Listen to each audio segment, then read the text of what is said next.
ચોરી અને એના ઉપર સીના હર્ષ સંઘવીએ ગઈકાલે મારા ઘરે મારા પરિવાર સાથે ગેરવર્તન કર્યું અને એ વાતનો મેં ભાંડો પડ્યો જગ જાહેર.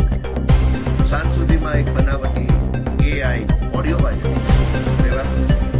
તમને બધી ખબર પડી જાય. અમે તો આખા વર્ષમાં તમારા ઉપર 100 પ્રકારના મુદ્દા ઉપર આંદોલન કરી. અમે તમારા વિરુદ્ધમાં કીધું કે તમે ડ્રગ્સના કારોબારની અંદર તમારી આખી પાર્ટી સંડોવાયેલી.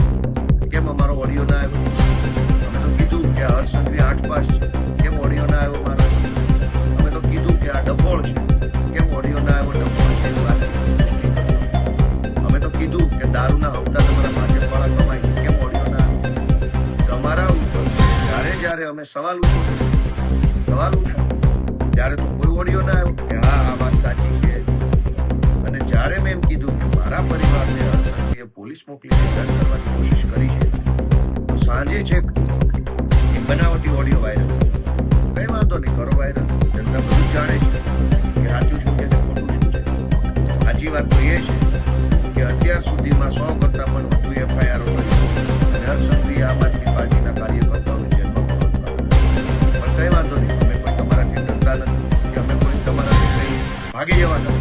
મારે અમારી ધરપકડ કરવી તો આ ગુલામ જ ફરીએ છીએ. જ્યારે કરવું ત્યારે કરી શકો છો. ડરપોક કઈ અમે તમારા જેવા ડરપોક કે કાયર માણસ નથી. અમે તો લડનારા હિંમતવાન માણસો છે. ગઈકાલે જે કૃત્ય કર્યું એ કૃત્ય અત્યંત નિમ્ન કક્ષાનું હતું, અત્યંત યોગ્ય પ્રકારનું કહી શકાય. અને ચોરી ઉપરથી સીના જોયું એક તો મારા પરિવારને હેરાન કરવા, ધાકધમકી કરાવવા માટે અને ઉપરથી પાછો ઓડિયો બનાવવાનો. અને ઓડિયો પણ 8 પાસ ને છાજે એવો ઓડિયો. કોઈ ડફોળ માણસ, હલકી બુદ્ધિનો માણસ, નિમ્ન કક્ષાનો બુદ્ધિ ધરાવતો માણસ જેવો ઓડિયો બનાવ્યો ઓડિયો. જેમાં કહેવાતો જે કોઈ ભાઈ છે સામેવાળો એ પાછું મને કાયદાનું જ્ઞાન આપે કે હમણાં ઓલો નવો નિયમ આવ્યો છે, ફોટા પાડશે, પછી એ ફોટા અપલોડ કરવા પડે. અરે ભાઈ 8 પાસ, આવું જ્ઞાન મને કોને આપવાની જરૂર છે? ઓલરેડી પોલીસમાં રહી ચૂક્યો છું. હું ઓલરેડી પોતે વકીલ છું. મને બધી ખબર હોય કયો નિયમ છે, કયો નિયમ નથી. એમાં મને કઈ કોઈએ ફોન કરી કહેવાની જરૂર જ નથી હોતી કે હવે આવો નિયમ આવ્યો છે. પાછો કહેનારો વ્યક્તિ એમ કહે છે બા ઘરે એકલા છે. ઓહો, આટલું બધી ફેબ્રિકેટેડ વાત. બા ઘરે એકલા છે કે નહીં એનાથી પોલીસને ક્યાં આમાં કંઈક લેવા દેવાય? જાણે તો મને ફોન કરીને પોલીસે આગળથી જાણ કરી કે તમારે ઘરે આવશે, કામ કરશે, તેમ કરશે. એટલે આખો આ બનાવટી ઓડિયો. અને મોટી બાબત તો એ છે કે આવો ઓડિયો જે બનાવવામાં આવ્યો છે એ ઓડિયો બનાવનારા લોકોને પણ બુદ્ધિ નથી કે આની અંદર જે કાંઈ વાતચીત એને સામેલ કરી કે જે મેં મુદ્દા ઉઠાવ્યા. મેં એમ કીધું કે હર્ષ સંઘવી આટલી પ્રકારે દાદાગીરી કરી છે. જાણે કે એનો ભાજપ ખુલાસો કરતું એ ખુલાસા ટાઈપનું અંદર ચર્ચા જોડવામાં આવી.